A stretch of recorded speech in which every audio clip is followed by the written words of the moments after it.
Welcome back, everyone, to the Hearthstone Grandmasters Week 6, day number 1. Today is May 22nd, 2020. And a lot's happened during this day in history. There's been a lot going on, but actually just closed the tab, TJ, so give me 5 seconds to stall. God, I had something for this, I swear. All right. Wow, it's just giving me generic stuff. All right, forget it. I'll come back to it in just a second. But coming up, we have Empanizado versus bloodyface as our first match for today. And we have a pretty different lineup for a lot of the players, but it looks like bloodyface this week decided to go back to the Spell Druid as one of his anchors. What do you think about bloodyface's lineup? I mean, overall, it's kind of the more standard approach, I think, to the metagame this week. Which is weird to say because this is like a very popular lineup in Asia Pacific, which usually that's not the standard lineup for the metagame. It's just kind of running the, overall like power decks. That, none of his decks really have any significant weakness. He's got the Secret Galakron Rogue, which is, one of the most consistent decks, maybe not the highest win rate deck, but has decent matchups overall. The Tempo Demon Hunter, which, even after the balance change to Crimson Sigil Runner, Priestess of Fury wasn't even run in Americas anyway.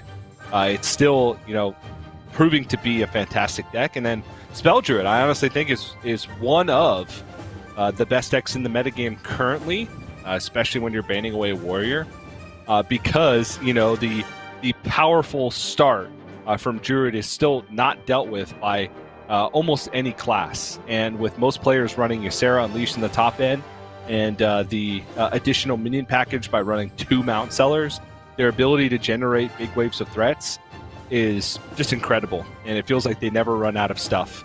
You have to have a ton of removal on time to be able to beat that deck.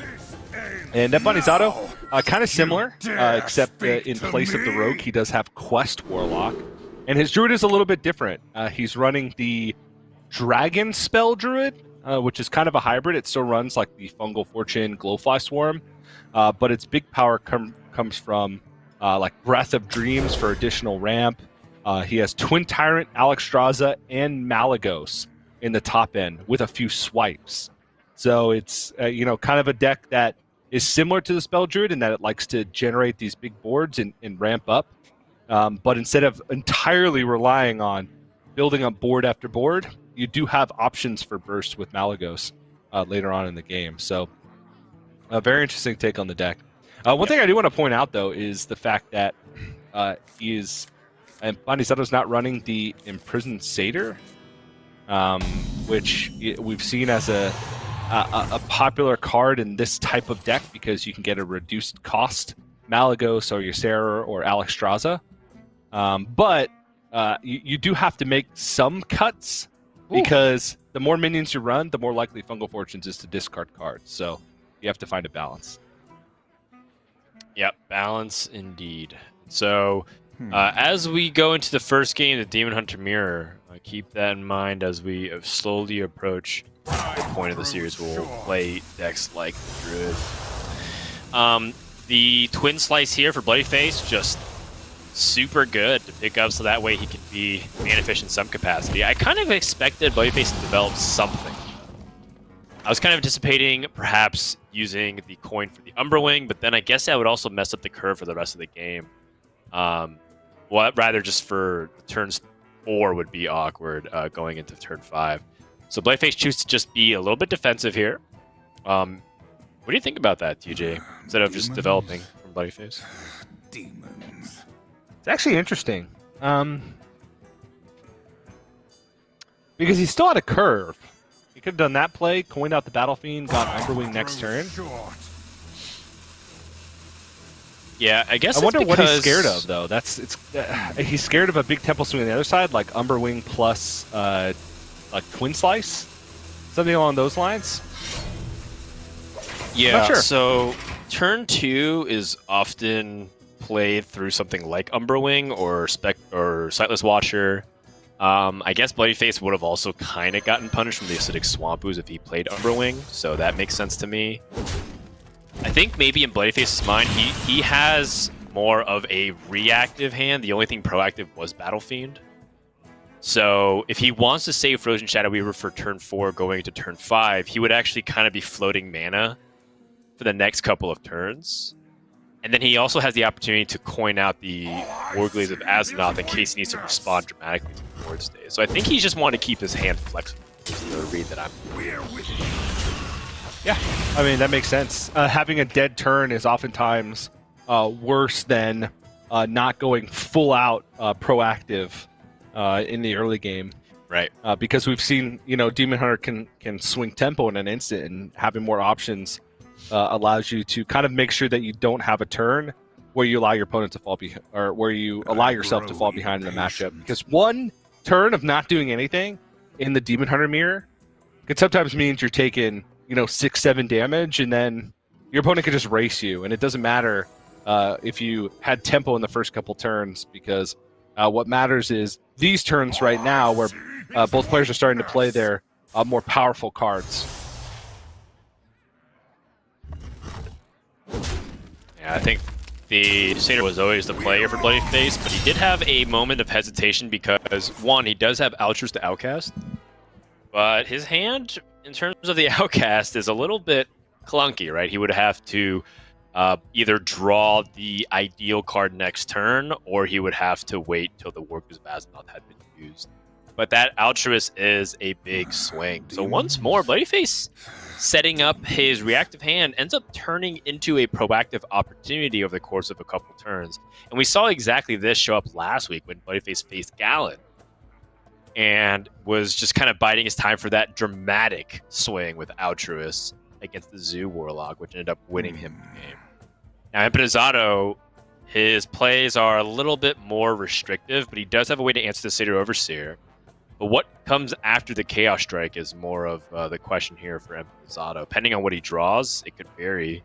Because the hero power is kind of wasted, so Beaming Sidekick is not exactly great here. Yeah. Developing the Acidic Swamp Ooze, and then your opponent plays Warglaives of Azzinoth, feels really bad. And it's interesting that he kept the Chaos Strike here. The average draw in his deck, we have to kind of weigh, like, what's the value of holding on to Chaos Strike versus drawing deep in your deck to have something proactive. Well, he does have Warglaives of Azzinoth in hand, which means that, unless exactly Warglaives comes out on the other side, he assumed that he would have a guaranteed play for 5 mana. And the Chaos Strike does have synergy with Warglaives because it allows you to chew through more of the board and push a little bit of additional base damage. And like you mentioned, the Chaos Strike was kind of wasted there. It would just be, if he didn't have a play lined up, then it would allow him to find that. But he did have a play, but now he may want to get rid of this Warglaives. But at the same time, there's only one charge left, and his turn would be dead otherwise. Yeah, I think it's fine. I think the Acidic Swamp Ooze to remove the charge actually has a lot of benefit because it stops the Gladebound Adept from coming down so cleanly and pressuring his life total. Yeah, and so Empanizado clearly agrees. Still has that mana for next turn in case he needs to use the Warglaives or the Gladebound follow-up. So I like it. It's good.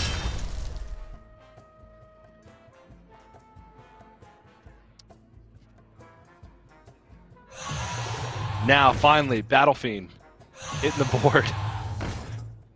Right. It's been in his hands since the opening turn, and just now plays it to try and go for a big swing. And honestly, this kind of worked out. It's hard to tell how the game would have gone if he had played the Battle Fiend on 1 with the coin. But this allowed him to coin out Warglaives, which maybe put Empanizado off a more powerful turn.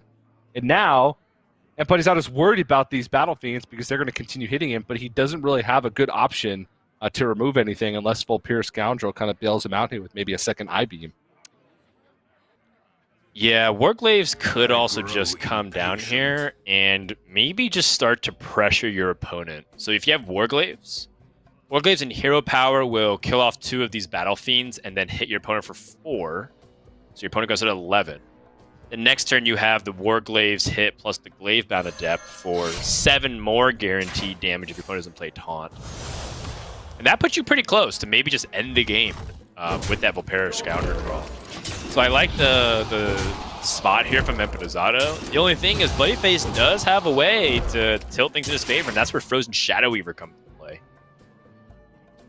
Ooh, but that's a Twin Slice. Oh. Not a really efficient way to use the rest of his mana. But Twin Slice with the Altruist, though, is a surprising amount of damage. So this could be a photo finisher, TJ. Yeah, each of these Twin Slice paths represents 2 additional damage with Altruist, assuming that nothing crazy happens with Frozen Shadow Weaver freezing his face.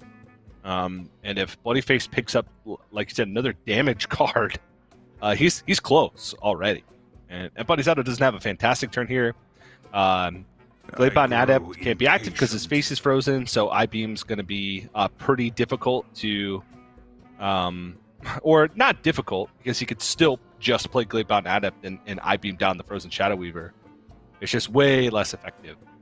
But that could be an option, because he puts a 6/4 in play. He goes up to 17 with just 2 1/1s on board. And he still has his Warglave's Vastnoth equipped. Oh my goodness. Wow. TJ, I think Skull Gul'dan is a perfectly good card. I think this was pretty greedy. I think I like the Glaive-bound Adept I-Beam line. I also would have been okay with Volpera Scoundrel first to kind of react and then I-Beam and then have that 2/3 on board.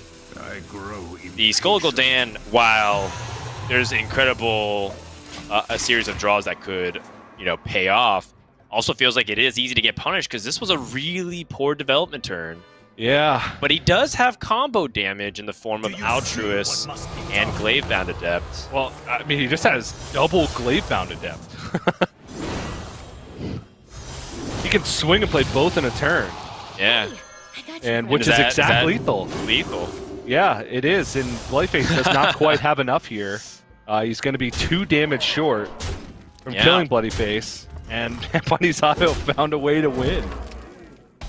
So that pretty greedy play pays off really well. And I think that's a crucial victory. It's a play that I didn't exactly have the bravery for myself, but ends up being exactly what Empanizado needed. And that's the power of the Demon Hunter, just being able to swing it back 2 turns. Pushing out big damage, and Empanizado closes out the mirror with a Game 1 victory. Well done. Again, there's like a play that I wasn't sure about because it felt like it had a lot of opportunity to just not do anything. Yeah.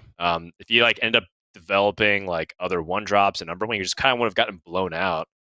But at the same time, that kind of risk and reward is something that are always in the player's mind, and I think he weighed the risks appropriately and was rewarded handsomely. Yeah. He did have a couple of ways to maybe even stabilize even further that turn. Like if he picks up I-Beam or Frozen Shadow Weaver, those would have been playable with the 1 mana remaining. But it was a risk, and he picked up the lethal. If he hadn't, it was very likely that bloodyface kills him the next turn. He was at 2 life with a pretty big board, a 4 health Altruist. So, and that's a big one. Winning the mirror matchups in these types of situations is crucial. And we've seen Demon Hunter seemed to be a weak point in a lot of lineups last week, and that was prior to the balance patch. And, the deck really isn't that much weaker. The loss of Crimson Sigil Runner, while it did hurt some of the crazy early game turns that Demon Hunter could have, the power cards that they have in the mid game are still there in full force. And, if you consider players up Demon Hunter to be maybe a weakness in some lineups, winning the mirror matchup becomes that much more important. Yeah, and I think that the most important thing to consider is that card draw consistency is a really big deal. When you start to impact the way people are drawing through their decks, that consistency just goes down in terms of how often they can get to their power cards, which is why it's a big deal to have that card drawn. So the Crimson Sigil Runner not being included, it doesn't mean that Demon Hunter is worse in power level directly. It just means that they can't hit that power spike as easily as they used to. Now that being said, let's go to this quest warlock. Empanizado being one of the brave few piloting it, so you definitely know that he has our vote of confidence. But against Demon Hunter, is this a deck that can fight against Demon Hunter well, TJ? Honestly, I feel like it can. It's got a ton of early game removal and a surprising amount of healing. The combination of Morag Artificer plus Nether Breath is an 8 health heal plus a removal of anything on board. Sense Demons, because the only demons in the deck are the Morag Artificers and the Arnasi Broodmothers. Sense Demons becomes a kind of a pseudo heal in itself, because on average you're healing 4 if you haven't drawn any demons yet. And the combination of like Dark Skies and Rain of Fire with Morag Artificer, they have a ton of ways to just remove these pretty low health boards. The problem it seems with the deck in the matchup is if the Demon Hunter is able to not keep up in value, but get a little bit of additional value than they'd otherwise have in their deck, the Quest Warlock will struggle to just outright win the game, because they don't necessarily have the time in the later stages, and by later stages in this matchup, I mean like turn 7 and turn 8, to really get meaningful development behind removal turns. And if they just keep getting chipped away and are having trouble finding a win condition, that's an opening for the Demon Hunter. Especially since they have to use a lot of the tools that they normally use to win the game, like Nether Breath and Soulfire, combined with the Malagos for early game removal. It can be difficult, but the suite of removal that they have seems like it can carry them through a large portion of the game. Empanizado does have options here. The Sense Demons just guaranteeing that he draws Arnasi Broodmother. Very convenient, but maybe in his mind that would be a little bit overkill for his healing. Instead, he could perhaps wait for a little bit, then use Sense Demons to recover some health, and then Plot Twist to draw them all back. Well, you could still pull out the Moargs, and Moargs are just a good tool to have That's in true. the matchup in general. So, okay, I think I'd like it just to spend the mana and guarantee get at least one Moarg in hand, because Moarg Rain of Fire will deal with mostly any early game board that Demon Hunter is going to be able to put out there. It's true, and you do want to get that quest consistency out. So, yeah, I do end up liking that play. Now, the Volpera Scoundrel finds some pretty reactive cards, but he has Command the Illidari to summon 6 1/1s with Rush. Unfortunately, this is a deck that deals really well with it. Go for Mystery Choice. Mystery Choice for Metamorphosis. Yeah. Or anything. It could be even another I-Beam. It, however, cannot be another Mystery Choice. Does take the I-Beam. All right. I-Beam seems to be the most important. Bloodyface actually is going to have hand space issues, as we're talking about, with that double skull. So it's best if he keeps his hand lean. Has that Twin Slice Glaive bound to depth, and then can Skull Gul'dan on 6. That is a good draw. Dark Skies clears the board here, I believe. 9 power, 9 health on the board, 9 cards in hand. Yeah. I wonder. Is there a more efficient way of our mana that we could be spending here? Doesn't seem like it. Well, there could be a hero power and the plot twist here. And you trust that you will be able to draw ways to respond to the board. The problem it becomes, what if your opponent develops and you can't respond? Because they play Glaive on a depth, you actually can't answer the whole board. So I think it's better to float the mana crystal. Yeah. Just awkward. You generally want to be just, spending as much mana as you possibly can in the early game. just to efficiently draw cards. Even sometimes at the expense of life, because you have a lot of efficient ways to gain life back. But that's one where, you know, if he doesn't draw removal off the plot twist and throws away removal, then he's in a rough spot. Questing Explorer, very reasonable. I think Empanizado's sweating a little bit though because he wants to answer this Glavebound Adept. Zephyrus is not active though. And if you're looking at Empanizado's situation here, if he Soulfires and I guess there's not that many awful discards, to be quite honest. Plot twist would probably be the worst. Yeah. Rain of Fire is not terrible. Rain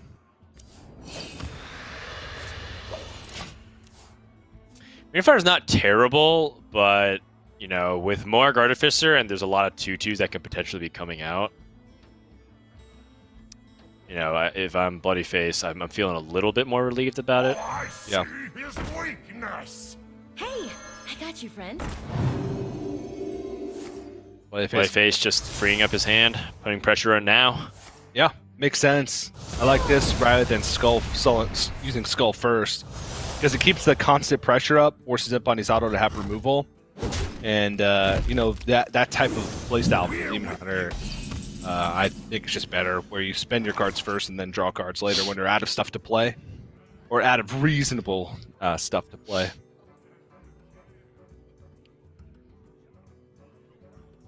Well, there's no dragon in hand for Nether Breath to get the full effect. So many possibilities. Empanizado can utilize one of these plot twists. In fact, if he hero powers and I believe plot twist, that would finish the quest, isn't it? Yes. I thought he was at 9, but his natural draw from the turn put him at 10. Right. Yeah, so finish the quest, and if he picks up Immediately hero Dragon plus power. another Nether Breath, that could also be decent.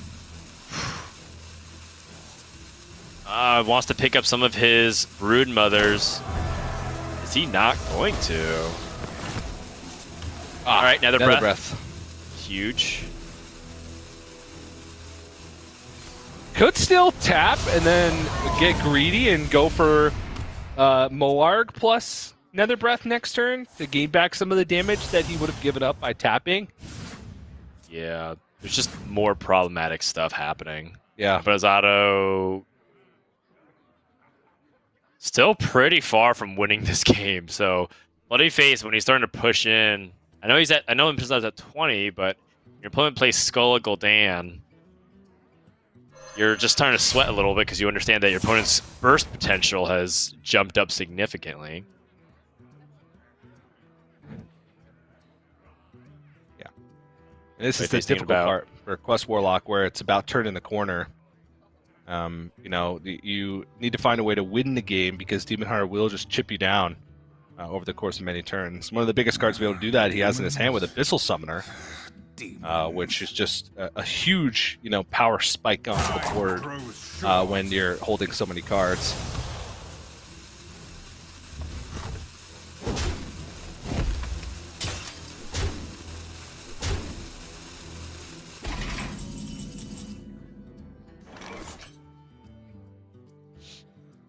Well, the Crazed Netherwing does answer this, but it deals 2 damage to himself. But the hero powers are not to be ignored here. I gotta say, the Abyssal Summoner is also pretty funny to think about being included, but you do tend to have a very big hand.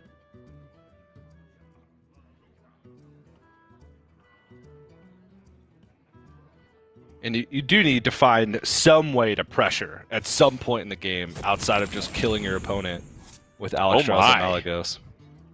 Wow. Some way to pressure, huh? Wow. That's huge because it puts a taunt in the way.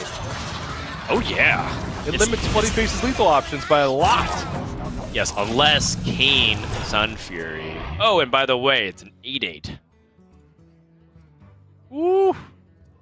So you're talking about turning the corner. This is 15 damage showing. I mean, bloodyface can get through it with Warglaves of Azzinoth and a hero power, but he takes I grow 16 in the process. Right. He can throw some development behind it as well, though, and you know he's still pushing 4. Is it cold in the shadows? Exactly. I think that's what's important, pushing the 4. And once more, you know, kind of making it difficult for Empanizado to deal with stuff. Because, yes, he takes 16, but Empanizado is going to take 4 more, so, and if he uses things like Dark Skies, he's clearing off his own dragon. So, that Abyssal Summoner did a good job stalling. That's all it's doing. It's just stalling. Wow, big pickup. No other he did have another dragon for the Crazy Netherwing also. Malagos is in hand. So what's the play here? So many What if we play the Abyssal Summoner and then go for Morg, Artificer, or Mortal Coil instead? Oh my! Hold on. It's After active. being 0 mana? And it's active with 10 cards remaining.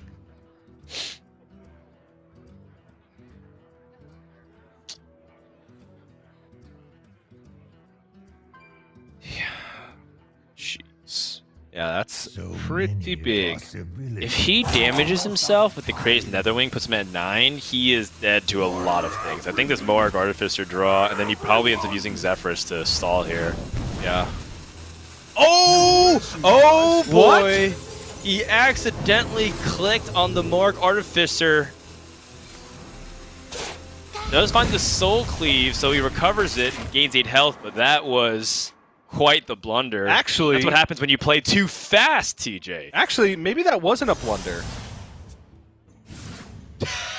You sure? Yeah, because if he draws a card, maybe he wants to manipulate that just for Soul Cleave. Do you see what must be done? I don't know if it gives you Soul Cleave with 1 minion on board. You You have Morg Artificer, so you double the lifesteal. Yeah.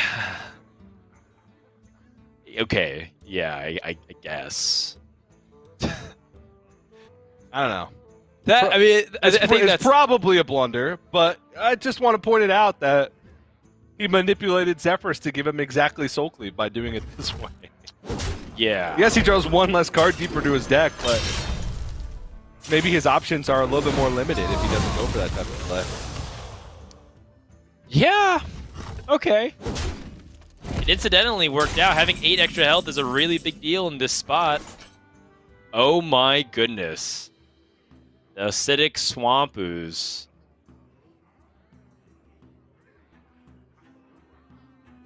And that's a 2-turn lethal setup here. Craze Netherwing into the Acidic Swamp Ooze. Alex Straza. So now you can Craze Netherwing, Acidic Swamp Ooze, and Alex himself back up to 15. Yeah. And that might be too much. Quest Warlock putting quite the offensive here, and Bloodyface has used both Skull Gul'dans. I don't think there's a series of outs here for him. I yield for now. That's it. Empanizado up 2-0 over Division Leader Bloodyface, and a crucial victory here as the Quest Warlock gets through even without Priest being targeted. Yeah, I mean, you can see just the sheer amount of healing that that deck can pack. He drew Arnasi Broodmother 3 times, had a Nether Breath, had a Morg Artificer Zephyrus Soul Cleave, which gave him a ton back as well.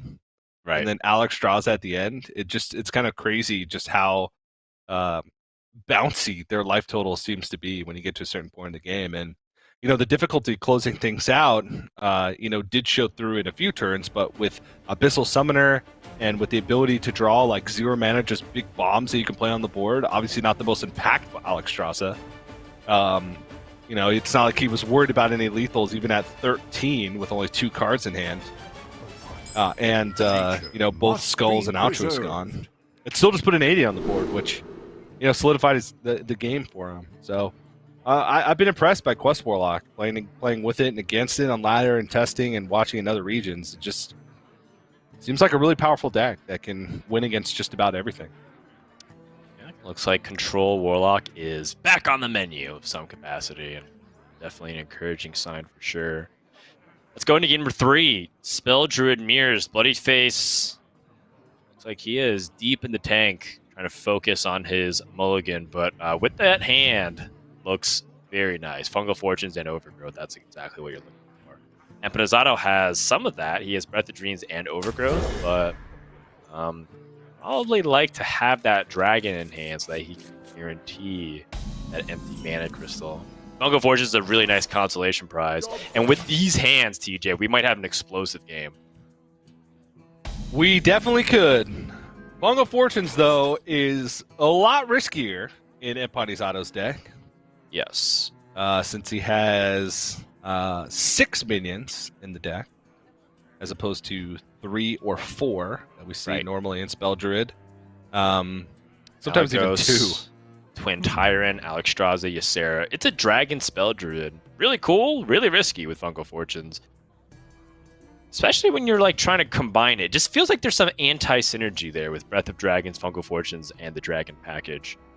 And Empanizado, if he lets it rip, he could also just completely whiff and discard 3 dragons entirely. Unlikely, but... Oh, wow. I feel like if you're not going to play Fungal Fortunes on 2, then why'd you put all these dragons in your deck?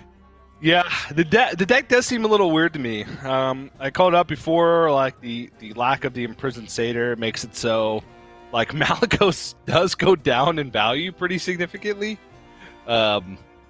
Because you're playing it for 9. No matter what, you're playing it for 9. Now, you do have 2 Moonfires in the deck, and if it sticks, you have a couple swipes as well. But it's anti-synergy with Fungal Fortunes. You don't have, these crazy combo turns and cost reductions. What? How did he know? All right, all right, I'm going to draw Alexstrasza, and then I'm going to do this Fungal Fortunes. Which feels like if he did it in the other order, he would have hit this Wild Growth, and he would have been ramping. So we had 23 cards left and 5 were minions, so...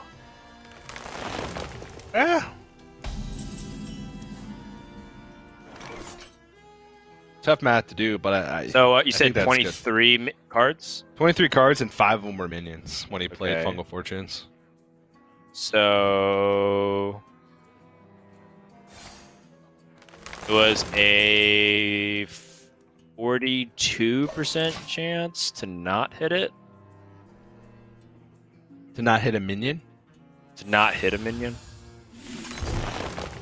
I'll take those odds. Yeah. And even if you hit 1 minion, it's still okay. I that's just ballpark, by the way. I don't do exact. So somewhere between 40-45%. So he was more likely to actually discard a minion there. Only so slightly. Not a big deal, though.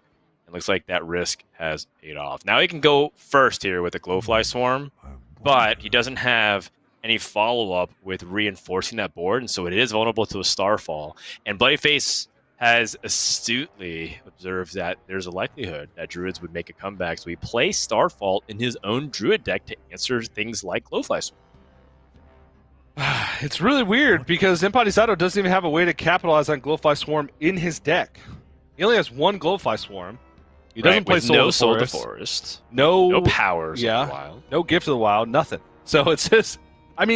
granted, Glowfly Swarm just by itself in a spell-heavy deck, which this still is despite the big dragons, is still just a very powerful 5-mana play. It puts a ton of power on board.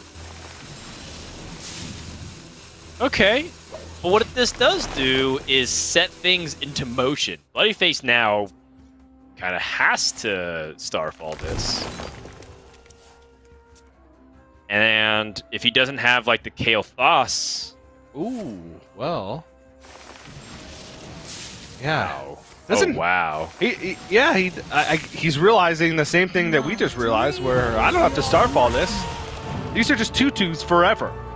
Right. Well, I mean, he didn't have an alternative play. So that was the reason why Starfall was most likely going to happen. Yeah. But because he picked up that Ysera, now he can just go ahead and ignore this. And then Empanizado, when he was going to be playing this Alex Straza proactively, doesn't have that ability to push 12 damage and set his opponent to critical life. So really well done here by Bloodyface to observe that he doesn't need to react so strongly to it. That being said, I mean, Empanizado can still fully trade in Bog Beam, plays Alex Straza, and Bloodyface is in a position where he needs to clear that minion or he's going to die. Yeah. And double swipe in hand as well. Right. In a way, it feels like this hybrid Dragon Druid is trying to capitalize on the best of both worlds. Like, you don't have to play like Indignant in your deck and just like hope that you draw the right curve because you have a lot of mana ramp and card draw. And Empanizado's like reaping the benefits for it. Again, it's a risky bring, but it's pretty cool. Yeah. I like the Moonfire just to dump. It's gonna heal anyways. 22 cards in deck, and 7 of them are portals, so Oh about my! a third of his deck. That's a pretty good one. Skeletal Dragon finds its way, so he gets a random dragon from the turn. Another one. Looking for Malagos. Oh, Ysera wow, works. Ysera. Waxadread. Jeez. Woo! Hand space could be an issue here, though. Yeah. Maybe it's just best to power the wild and then heal yourself with crystal power here. Yeah. Forget like the Kael'thas plan. Just like reinforce the board and win through dragon tempo. We thought this was a spell druid, like, you know, mirror with some differences, but ends up just being a dragon druid mirror, TJ. Yeah, just big dragons, and Bloodyface, despite having less big dragons in his deck, has more big dragons on the board. Oh yeah. Not even why fair. Ysera Unleashed. Oh, jeez, what do you even do? You double swipe the Crazed Netherwing, trade over Skeletal Dragon, Crystal Power, Waxadread. I'm thinking about Can't even do that. what can be drawn off the Fungal Fortunes that can help influence it, but the most influential cards are minions. Exotic Mount Seller, Malagos, and other things like that. I don't actually think there's any good minions. I think Empanizado might just be too far behind on tempo. That was very fortunate for Bloodyface to draw 4 out of the portals. 4 of the portals. And now Empanizado is just saying, I'm just going to have to let you do your thing and then hope that I'll be able to react the following turn. Oh, he finds Wrath and Bog Beam. That does allow him to kill off 2 of these minions on the board. My hand is too full. Face burns. But now he can set up the Soul of the Forest. And with the Savage Roar in hand, means that he should be able to press in for lethal. I don't think he even has to acknowledge the Alex Straza. He can just go ahead and dream it. Chooses not to. He wants to get past an Iron Bark play.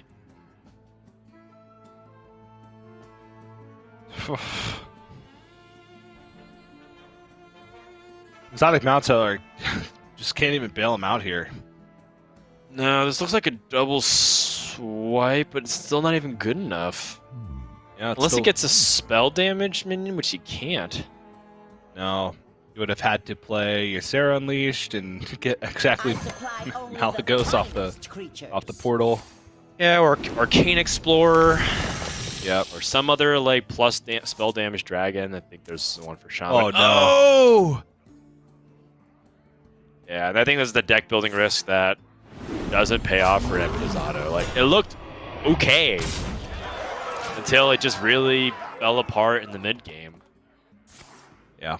And bloodyface is gonna go ahead and roar his way to a Game 3 victory. Climbing back into this series. I wasn't sure about this Druid deck going into it, TJ, and I don't think this game has convinced me. I think Empanizado's draw was reasonably good in the early game. And it's still, like, kind of flopped once he just played that Alexstrasza. To be fair, though, he did have this small window of an opening where bloodyface didn't have anything to do besides Starfall, and I thought what was going to happen was bloodyface plays Starfall, his opponent plays Alexstrasza, he can't answer it, and then he would be forced to kind of like hope that he can do good. So there was that small opportunity, but that's also kind of a, you know, a very like optimistic perspective. Like, I have to hope that my opponent doesn't have the right answers to this. Yeah. We're very optimistic. Yeah. Yeah. The holes in the deck showed through certainly there. Its comeback potential is much more limited than the Spell Druid, it seems. Just because they don't have power turns like Kael'thas, they can't protect the board with Soul of the Forest. He doesn't have Savage Roar. So, your ability to win the game based off your opening hand, I feel doesn't even come close to matching that of the traditional Spell Druid. But you do pack a little bit more of a punch in the late game with, Alexstrasza and Malygos.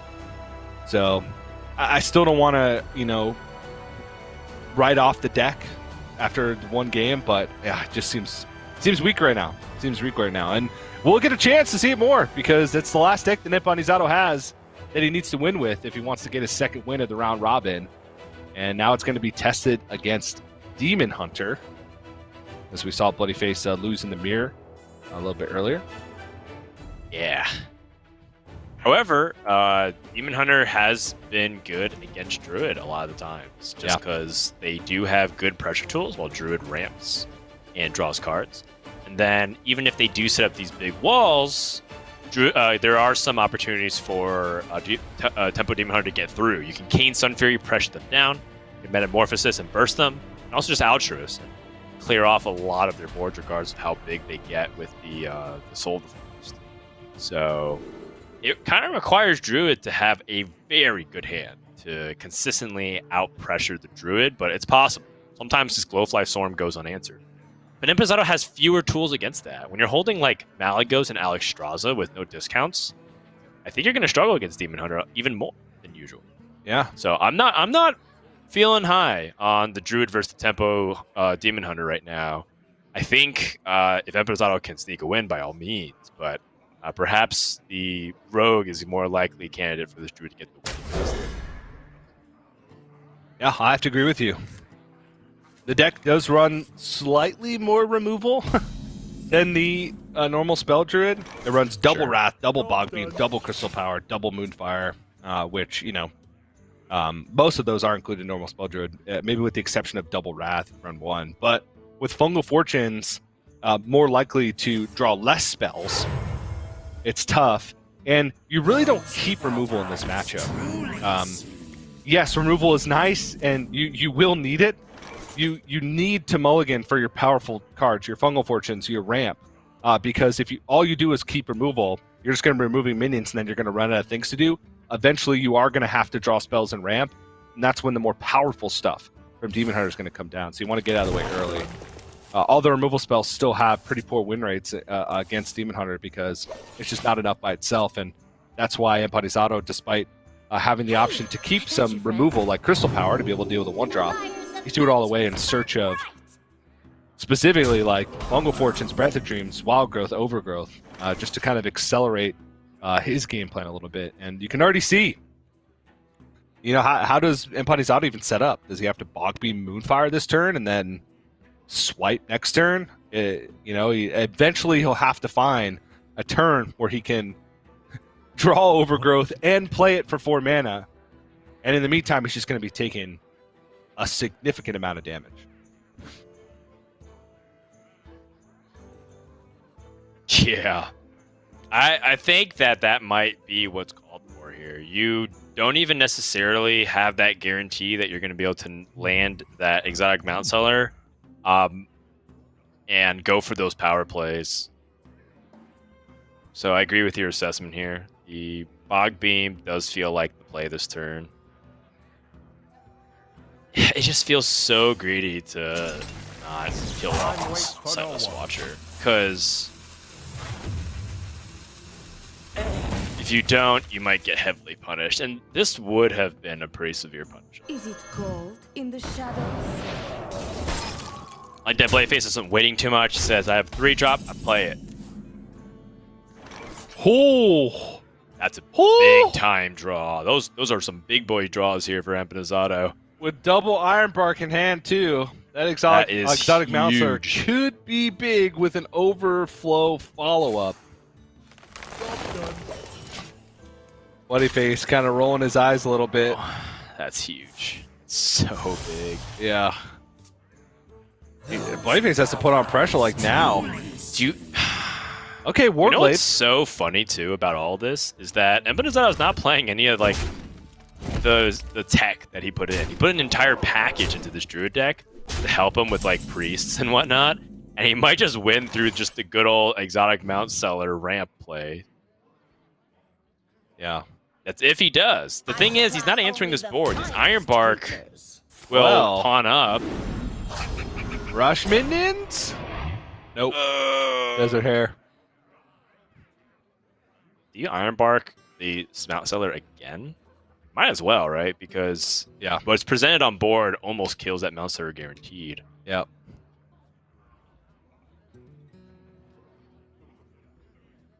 Actually, it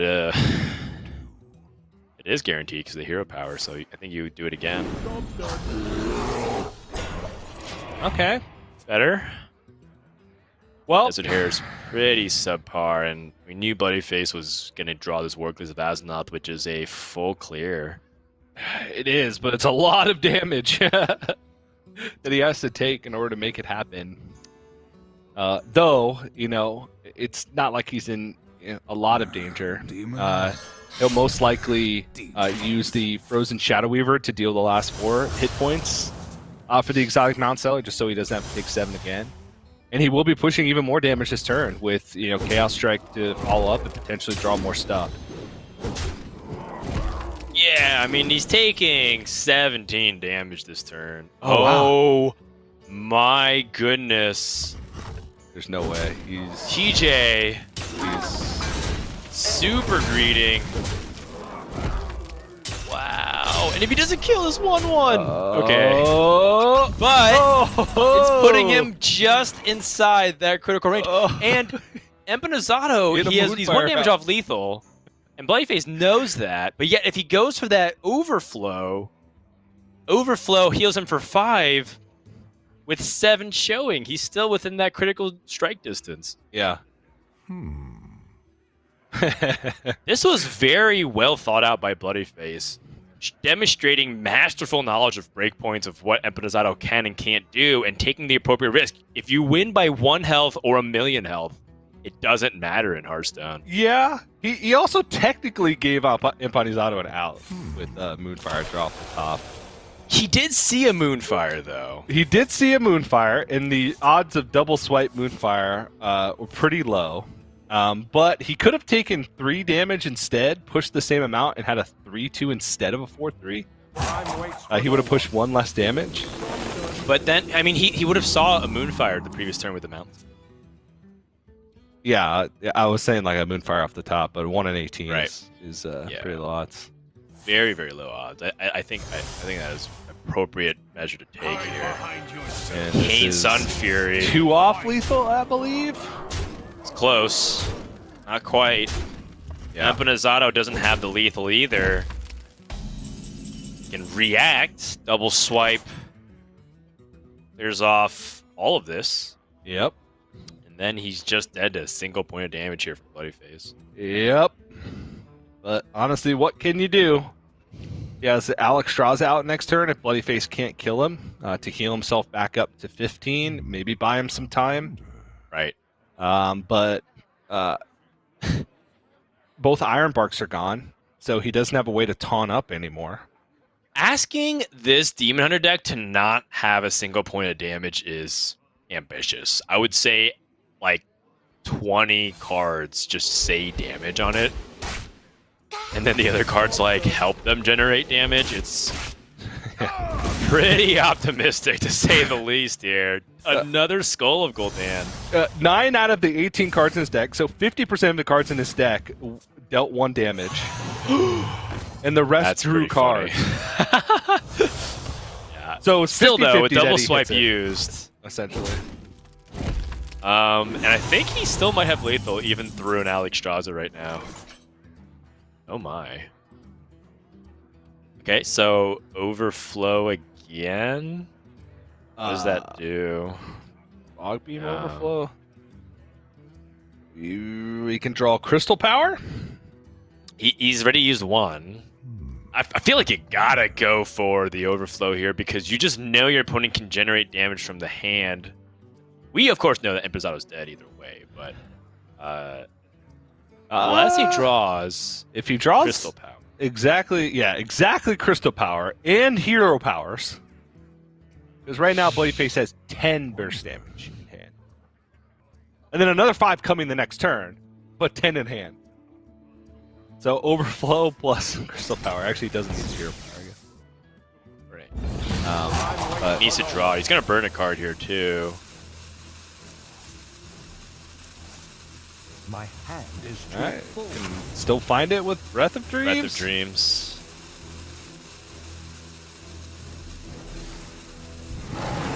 And Nope. that's gonna do it. Yep. It's tough too because with this pass, if you drew Malygos, that also means that things like Moonfire would be stranded. But Bloodyface just gonna go ahead and run over the Druid, and the Druid's struggles continue. If Empanizado loses the next game, that would mean the reverse sweep would have come down onto this Druid, and Empanizado gamble of trying to face off against the priests and utilize his slower decks to try to combo them out of the game would not have paid off. So Bloodyface up, not up rather, but has equalized the series at 2 games apiece. And now all of a sudden Bloodyface 1 game away from going 5-0 in his division and locking his top 4 spot. Honestly, it feels like he might even be up because this Druid deck is not. I'm not sold on it still. Even with a decent start, he was able to find early removal to contest the board, found ramp right on time, went for a big exotic Mount Seller turn, and still lost. And that seems like as powerful as that deck can be in that matchup is exactly there. Exactly, what he just did with ramp and early game removal. So we'll see. The Rogue is a lot slower, and there might be an opportunity for him to have a little bit of additional time to set up these big threats. But there's a lot of awkward things that the Secret Rogue can do, especially with Blackjack Stunners on these big expensive dragons. Because, like we mentioned, Malygos is coming down for 9. That's it. He can innervate and, hold on to coin for the whole game. Malygos, coin, innervate, swipe. Moonfire, sure. You don't have that much time. And even cards like Ambush can sometimes be difficult to deal with when you just want to play a big thing in a turn. So we'll see if he can find the ramp that he needs to be able to accelerate his game plan and get out of range of all the crazy stuff that Bloodyface can do if he's also given time. All right, well, only time will tell. We're at that point of whether or not this question mark of a Druid deck can get through and breathe new life.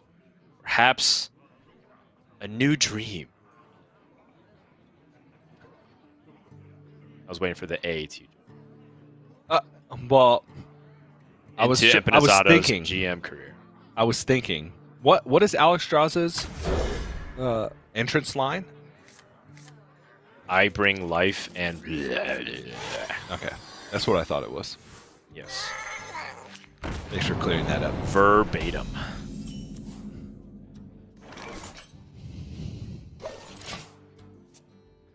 I'm pretty sure Alexstrasza is trying to say priest, but just kind of pukes in the process of saying it because Alexstrasza is naturally the predator of these decks. Yeah. She just drains all their life, or half their life rather, and then you combo the rest. Well, there you go. Breath of Dreams. Now we've drawn the big inside of the deck, so to speak, the ramp druid. This is a lot of ramp. Yeah. And Holy I mean, moly. it's kind of what we're talking about. He has what theoretically sounds like the best of both sides, right, of the deck. There's also an ugly side to both, which is you have things like Glowfly Storm and all stuff, but no way to cement your board. And then you have like all these dragons, but you don't have like enough tempo to swing because you don't get the time to play all your cards. And so I will say that if Empanizado loses still with this deck, there's just no hope for this deck. There's outside of no just hope. hoping that you sweep Priest. Yeah. Like, it's kind of a cheese strat. You're just hoping that it can line up well into one specific class, and Yeah. that's too big of a risk in Conquest. In Conquest, you have to balance your deck. You can't just all in trying to beat one archetype. Bloodyface has seen ramp in all 3 games now that he's played against Empanizado's Druid, and every time he rolls his eyes. You've beaten him twice! Right. Stop rolling He's your eyes! doubling doesn't Bloodyface's matter. mana crystals, basically, Yeah. right? He has up to 8 mana available this turn while Bloodyface plays 4. And you're still going to tell me that he doesn't have enough mana to play his cards? Is this not a coin Twin Tyrant here? I'm kind of surprised if he chooses not to. Coin Twin Tyrant. You can even throw an Iron Bark on it. What's he gonna do to get through it? You need Secret plus Blackjack Stunner to get through it. Right, which I think is a case to make to not go for that Iron Bark. Yeah, I suppose. But at the same time, the payoff for it. If Bloodyface like tries to sink damage into it to set up to kill it, he just overflows it back the next turn. It also dumps cards from his hand in preparation for the overflow. Right. But I do see a lot of merit to holding on to it just because of the possibility of Blackjack Stunner. The 9-mana Twin Tyrant probably not something that you want. Yeah. That pretty much was the ideal setup here for Empanizado. That Twin Tyrant would shut down both of the smaller minions and no damage done to the Bone Wraith. However, Bloodyface says, you know what? Playing big stuff is pretty cool.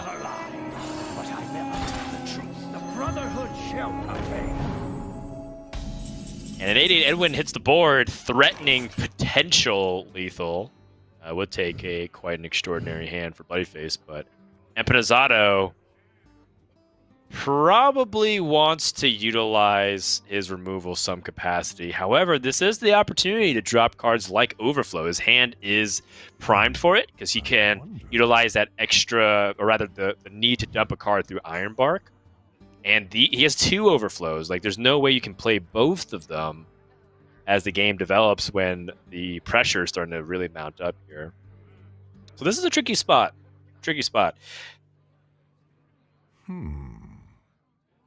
Yeah, it's interesting.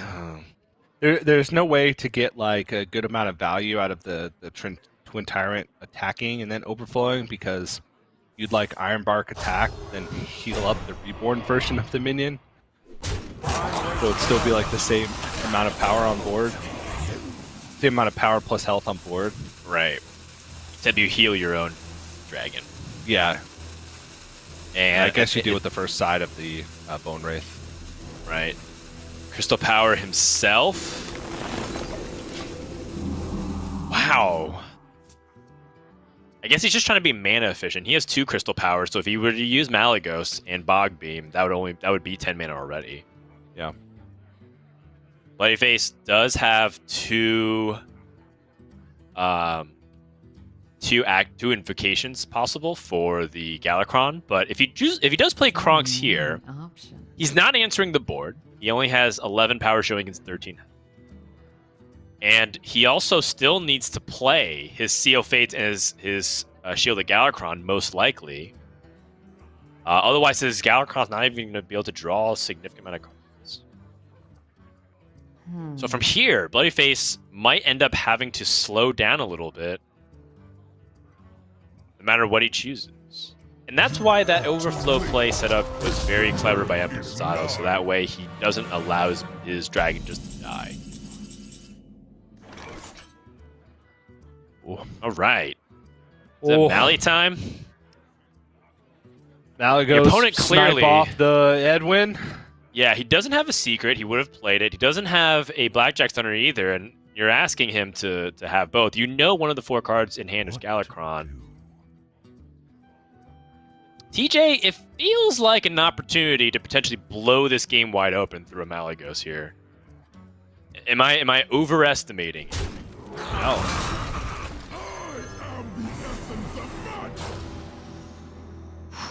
Love that entrance. Bloodyface needs some help. He needs flick. Wait. Nope. That was evil miscreant. Oh. And if not, he is in for a world of pain soon.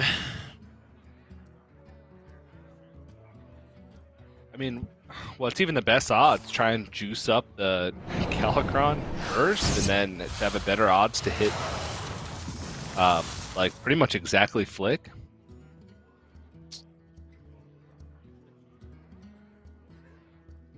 Just not a good spot at all. I think Bloodyface says, just let that Malagos survive. Do what I can with this. Well, he can take a value trade and go for a Witchy Lackey here, but his board's going to be gone. Yeah, single swipe will deal at least 5 damage to everything. Oh my goodness. Swipe actually does kill everything with 1 hit. I wonder if it's actually correct to just double swipe the face here. Push. Almost game-ending damage. That's really close to lethal. That's 28 damage if he uses everything right now. So do you start off with a Breath of Dreams? A Moonfire? Or Wrath? Good Wrath. Yeah. Yeah. Wrath would be good. I was thinking about using Crystal Power on my minion. Okay.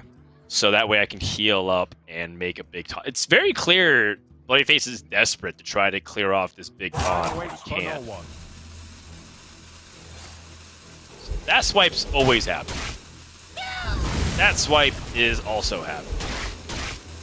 I guess he just hero powers and pushes opponent down to 1. Makes sense. If Bloodyface does, though, Galakron and draw exactly flick, he can flick the Malagos and rush the Twin Tyrant. Okay. It's 2 draws.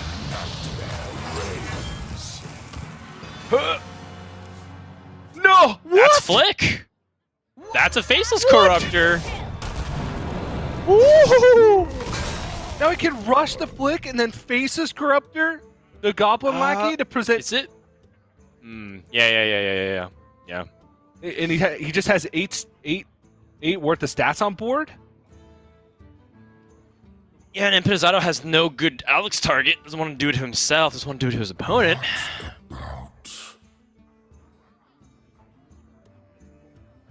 He could play the Titanic Lackey instead, but he already saw a Moonfire and 2 swipes being used. Yeah. The line of damage that Empanizado has now is very limited. Yeah. I mean, wow. Any dark damage left in the deck. 2 out of the 18 cards there from Bloodyface was drawn. Empanizado's like, I can't believe it, dude. I can't believe it. It was specifically flick. It had to be flick, and it had to be Goblin Lackey too, or else he was also dead. I mean, I guess the Faceless Corruptor would allow him to clear, but this is just like the worst case scenario. Right, it was the worst case scenario. You got development and he got removal. Bloodyface could have also drawn like Secret plus Blackjack Stunner and could have had Blackjack Stunner in hand. Yeah. So there was possibility still, but it wouldn't be anywhere near as strong as specifically this. So, you know, some high highs and low lows of this game. Empanizado with an explosive start, Bloodyface getting the exact cards to respond to it in his hour of need. Now Empanizado has to pick up the pieces. And once more, he had a 29 damage turn. And you're telling me he can't close it out here? Yeah, that's insane.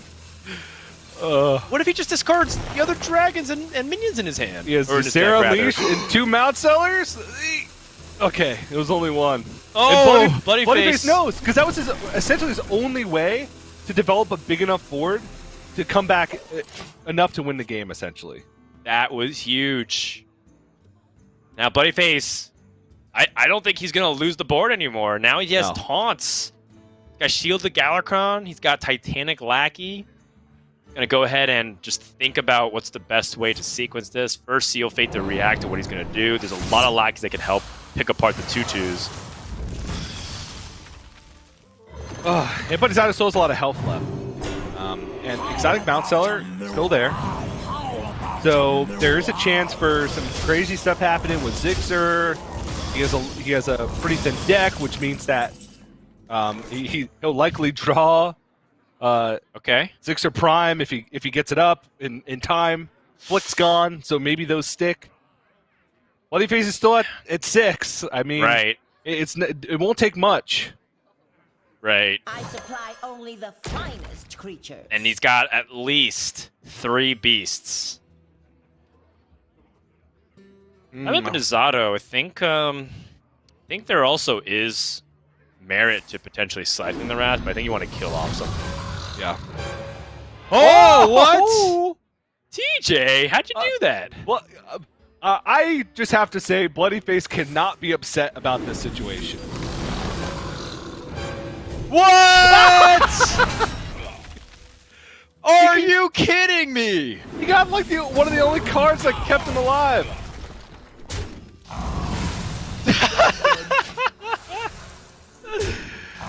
And Empanizado was like, yes. A cloud fiesta. Oh, man. Nothing. Power.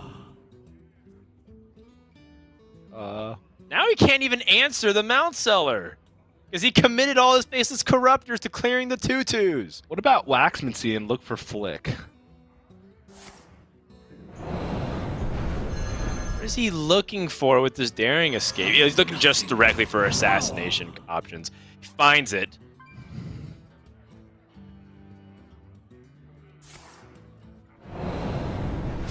And he can bamboozle. Yeah, In the I don't think moment. there's any damage being sunk into this lackey, though. I mean, Empanizado might hero power it down because there's still the threat of the.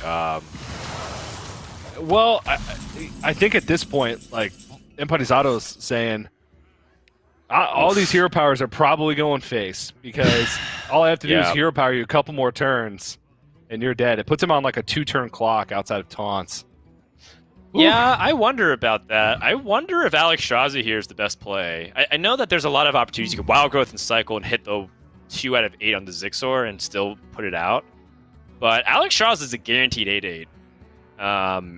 You do go down to 16, but your opponent is not going to be threatening, and then you could still do the thing. You could still go for a Zixor next turn. He's going for it.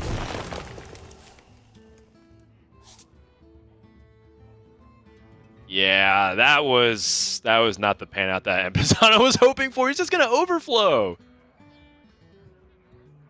Time waits for no I don't know.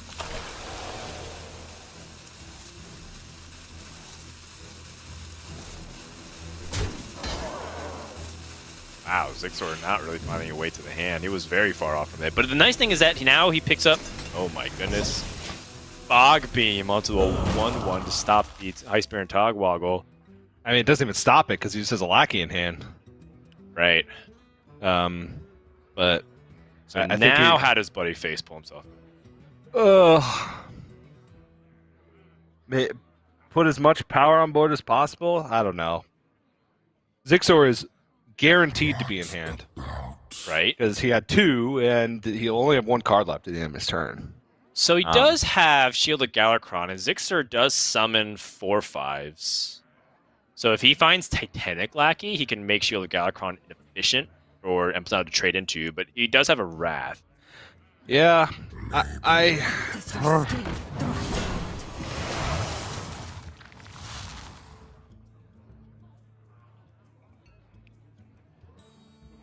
Another thing too is that Bamboozle might actually be super good. yeah. Honestly, I wonder if Blackjack Stunner is even relevant in this situation. Right. Because Oh my. Because Blackjack Center, like on a Zixer, you don't want to do that because then he gets 4 more. Granted, it's Right. 9 mana, but still, like, I think I'd rather have things on board in this situation. I'm almost out of And yeah, the Bamboozle could make things awkward. There's second Zixer Prime, because Bloodyface is not anywhere close to killing him. So he has to Yeah. get through all of this stuff. Now, fatigue will start to tick.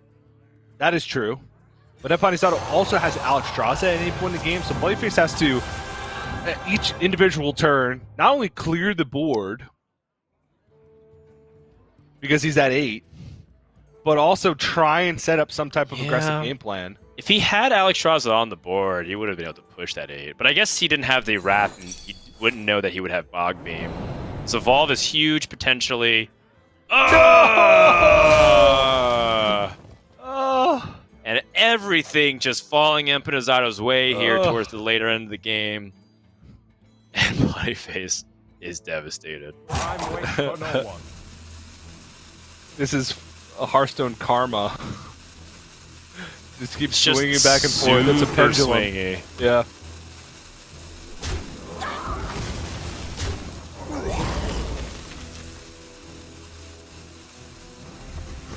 I think Empanizado can take the 2 damage. I Yeah. think you're okay, man. Yeah. I think you're good, buddy.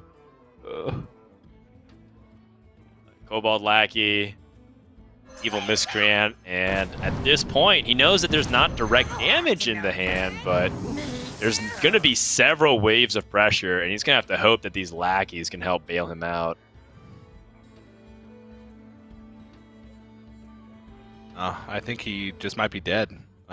He knows that second Zixar Prime is in hand. If he knows the cards remaining, Well,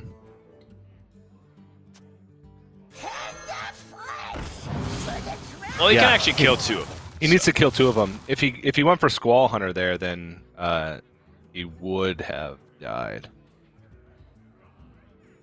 Right. So you can go ahead and evolve and Goblin Lackey and trade. Okay, reasonable enough. It looks like Bloodyface doesn't want any more part of this. Empanizado narrowly escapes with his hybrid Dragon Druid deck. And what a risk that was, because everything had to go right for Empanizado. Yeah. Everything went right from his opening draw, and then had to randomly generate a win condition in order for him to barely win the game. Yeah. Because if it was very close to just starting to become too far apart. Like, I know that the game life total ended like 29 to like 0, but if he lost that board for an extra turn and had to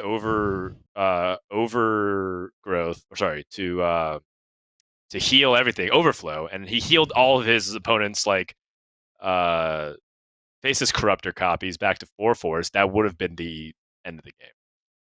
So quite an amazing series of events for Empanizado to come back and win Game 5 and give him some fighting chance in this division, because without that, he'd be struggling at 1-4. Yeah. And it's Bloodyface's first loss as well. Bloodyface 4-1 now. He was guaranteed playoffs, but obviously wanted to get up there in those higher seeds. Because technically, you know, even though it's hard to measure like strength of field as much in Hearthstone, you do technically have an advantage by being higher seed because you're playing against someone who's like the lowest seed. But because of, you know, just variance in Hearthstone in general, there's usually not much difference once you're in that playoff picture.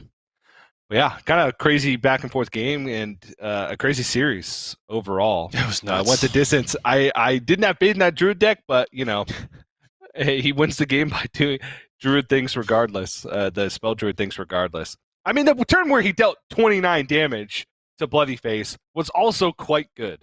the double swipe with the Malagos, setting him to 1. Yeah, that was good. Yeah. So And that was like kind of things lining up really nicely. Yeah. Rogue could have had removal in the hand for that Malagos, but it was a risk worth taking, and I think that was a good play.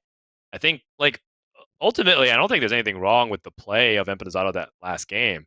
It was just that was the correct play to bring this deck in general, right? Like, it was more of a preparation lineup question than it was. I feel like Empanizado made the best with what he's got, making lemonade.